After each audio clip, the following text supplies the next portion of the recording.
Hey guys, listen. That's right, I'm having a beer. So this should be a much better video. So you know how entitled femons are nowadays, and on their dating sites they want somebody who's 6 foot, has lots of money, is good looking, even though this femon is just a 2 on the scale. But they're starting to add something else as well. Yes, the size of your donger. There's a femon who won't accept anything less than 5.9. I guess that's inches. So really they don't want a human being, they just want stats. They want a certain size penis, you have to be a certain height, you have to have money, and you have to look reasonably good. No mention of your personality, I guess you just don't even need one. We are actually witnessing the most shallow people on the planet, aren't we? And we all thought that size doesn't matter. Well, I guess you guys out there and us guys should reciprocate. We would like to stipulate a nice, tight vagina. But I'll be honest with you, as they get older, it's not that tight anymore. You have to flip-flop them around to get the right sort of thrust. And of course, if they have babies, it's never quite the same again. They can do certain exercises, but it only helps a little bit. And of course, if you say anything to her, it's always your fault for giving her the baby in the first place, as it would be. But a lot of femons don't do the exercise, and they're quite floppy.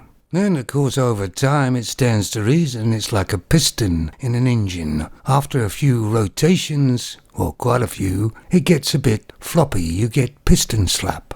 And the only way to fix that is to either get an oversized piston or get a rebore, or more likely, get a new engine.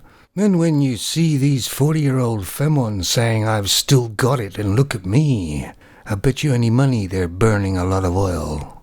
So guys, when you go on a first date, you better take your measure tape with ya and be expected to get your dick out at the restaurant table. I'll put a link to the story down below. Now, I don't know whether 5.9 inches is slack or solid, if you know what I mean. It doesn't worry me either way. I've got mine tucked in my sock right now. But it does bring to mind one time way back when I got this girl back somewhere, I can't even remember where, and she said, "I won't be able to take all that." And even though I was really drunk, it made me feel good. But funny, she did make it disappear pretty quickly.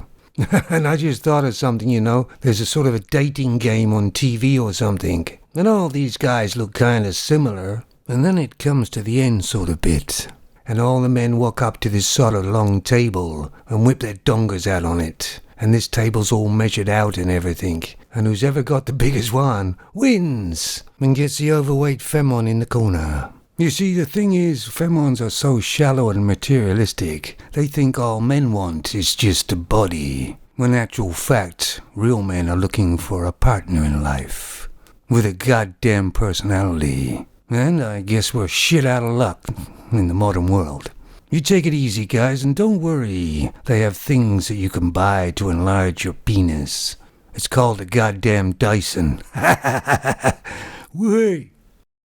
In the short distant future, the first date.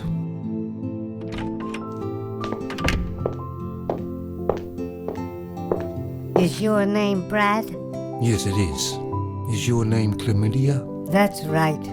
You're my date. Apparently. Shall I sit down beside you? Wait a minute. Let's cut the crap. How big is your dick? Get it out. Oh, that's quite big enough. Quite thick, too. Yes, I get that from my father. He had a thick one, and his father before him. All right, sit down. Let's get some serious talking. Very well. How much money do you make a year? 100,000, less tax, of course. That's a bit low. You got a house? Yes, semi-detached. Well, I like completely detached, but we'll talk further anyway. What car do you drive? An Audi A4. Yes, that'll do.